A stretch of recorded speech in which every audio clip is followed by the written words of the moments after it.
छोटे से गांव में धनीराम नाम का किसान रहता था। नाम तो उसका धनीराम था, पर किस्मत ने कभी उसे असली धनी नहीं बनाया।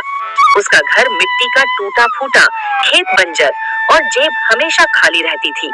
उसकी पत्नी गौरी सुबह से रात तक मेहनत करती, फिर भी घर का चूल्हा बड़ी मुश्किल से जल पाता। बच्चे अक्सर अधपेट सो जाते। अब घर का हाल देख तो रहे हैं, अनाज का दाना दाना खत्म हो गया है। जो थोड़ी बहुत दाल बची थी वो भी कल रात खत्म हो गई। आज बच्चों के लिए कुछ भी पकाने को नहीं है। धनीराम ने सिर झुका लिया, उसकी आंखों में बेबसी थी। गौरी, मैं क्या करूं? खेत से इस बार कुछ निकला ही नहीं। बारिश ने दगा कर दिया। गांव का बनिया भी अब उधार देने से कतराता है। कितने दिन और यूं ही भूखे रहेंगे? बच्चे अब और सहन नहीं कर पाएंगे। अगर आज भी खाना नहीं मिला तो उनका जीना मुश्किल हो जाएगा। छोटे बेटे ने मासूमियत से कहा, बाबा, आज तो मेरा पेट बहुत जोर से दुख रहा है, थोड़ी सी गुड़ की डली ही दे दो। धनीराम बच्चों की बातें सुनकर अंदर ही अंदर टूट गया।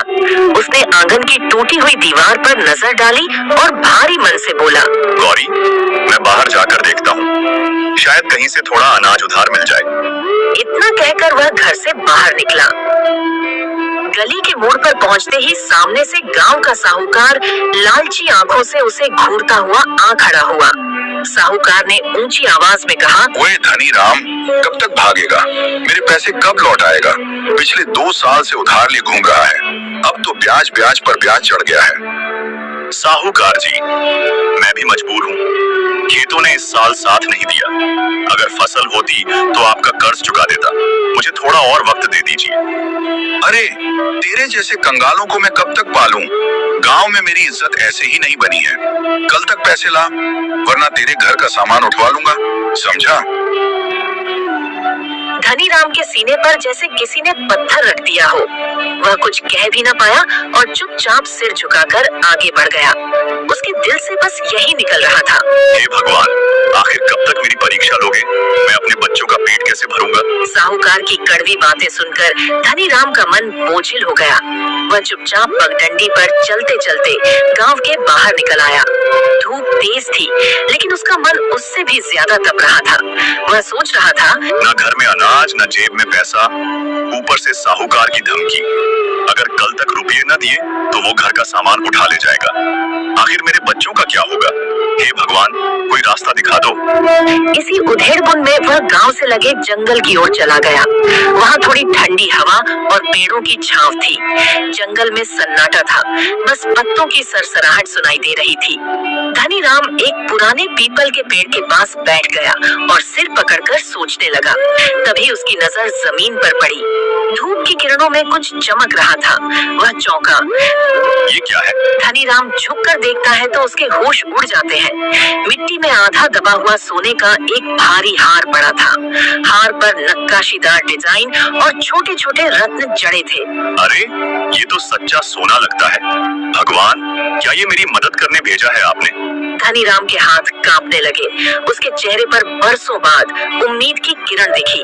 उसने हार उठाकर अपनी पुरानी पोटली में छुपा लिया। जैसे ही वह हार को देखकर घर लौटने की सोच रहा था, तभी झाड़ियों के पीछे से एक लंबा चौड़ा आदमी निकला। उसकी आंखों में चालाकी चमक रही थी। वो था रघु, गांव-गांव घूमने वाला ठग, जो भोले किसानों को फंसाकर उनका सामान हड़प लेता था। रघु ने नकली मुस्कान के साथ कहा, कैसे हो किसान भाई? देख रहा हूँ तुमने बड़ा अनमोल हार पाया है।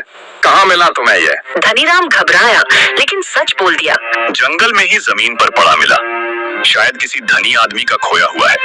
रघु ने मन ही मन सोचा, वाह, किस्मत ने तो मुझे बैठे बैठाए खजाना दे दिया।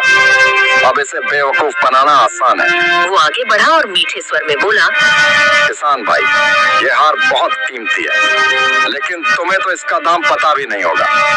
और गांव में अगर किसी को पता चला कि ये हार तेरे पास है, तो पुलिस फौज तुझे चोर समझ लेगी। फिर तो तेरी खैर नहीं। धनीराम घबरा गया।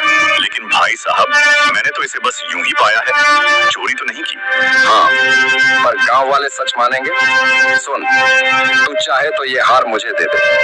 बदले में मैं तुझे तुरंत एक चीज देता हूँ, जिससे तेरी जिंदगी बदल जाएगी। क्या चीज? रघु ने मुस्कुराते हुए अपने पीछे बंधे एक गद्दे